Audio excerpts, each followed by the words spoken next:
जय श्री बाबा।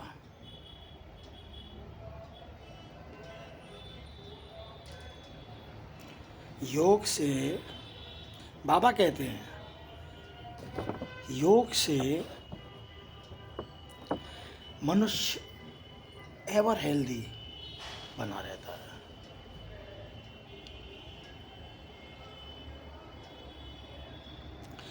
भक्ति करने वाले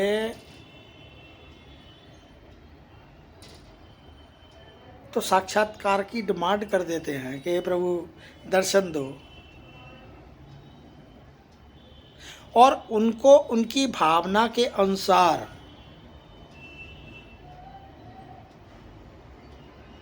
साक्षात्कार हो भी जाते हैं।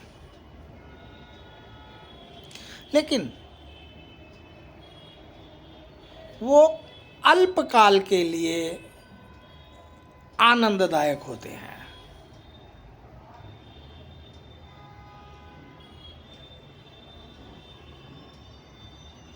और अल्पकाल के लिए उनको बहुत खुशी होती है, खुशी की खुराक मिलती है। लेकिन योग के लिए ज्ञान जरूर चाहिए। देवताओं की कितनी महिमा है। सर्वगुण संपन्न, 16 कला युक्त, संपूर्ण निर्विकारी, मर्यादा पुरुषोत्तम, डबल हिंसक। वो काम कटारी नहीं चलाते। काम कटारी चलाना बहुत हिंसक है। आत्मा शरीर द्वारा अपना एक जन्म का पाठ बजाने आती है और बड़े अच्छे तरीके से निभाती है। अगर वो निकल जाए तो शरीर किसी काम का नहीं।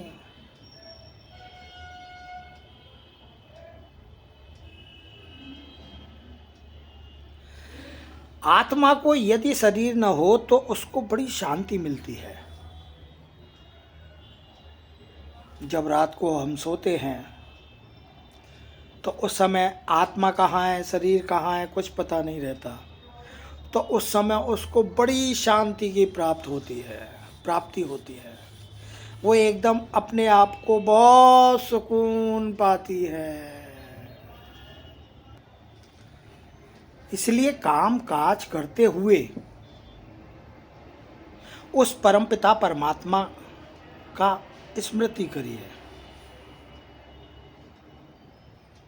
ज्ञान है ना, अगर ज्ञान होगा तो आप ऐसा कर पाएंगे।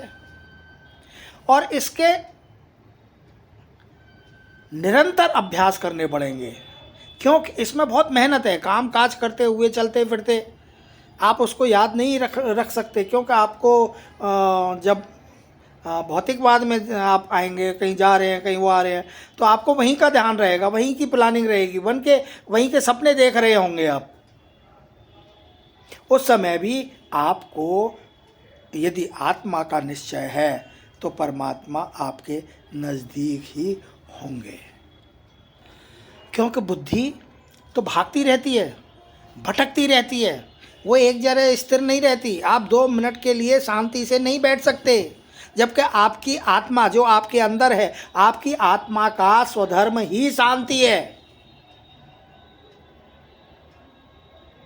मन बुद्धि संस्कार कर्मेंद्रियों की क्लास लगाओ। कभी कभी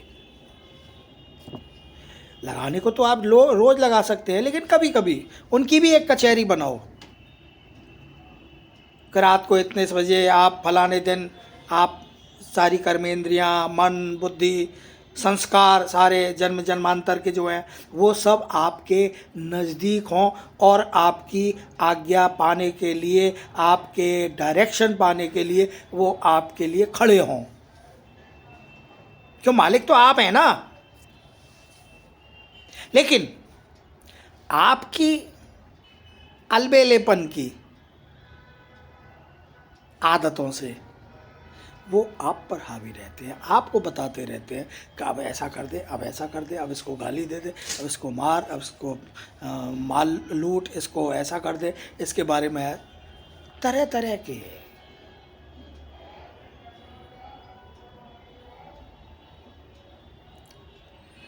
मनुष्य को अपनी मृत्यु तक का नहीं पता कि वह कब मरेगा, ना वो जन्म का पता, क्योंकि जन्म का तो इसलिए नहीं पता कि वो अबोध होता है, लेकिन इतना अनुभव पूरी जीवन जीने के बाद भी उसको इतना भी अनुभव नहीं होगा कि वो ये जान सके कि मेरी मृत्यु कब होगी। जैसे भीष्म पितामह थे, उन्होंने प्रण किया था कि मैं फलाने दिन ही मरूं, तो फलाने टाइम में उनको। यहाँ तो क्या है कि बस गंगा नहा लिए, पवित्र हो गए। पवित्र गंगा नहाने से नहीं होंगे। पानी तो पंच तत्व प्रकृति का एक तत्व है, इसमें नहाने से पावन नहीं बन सकते,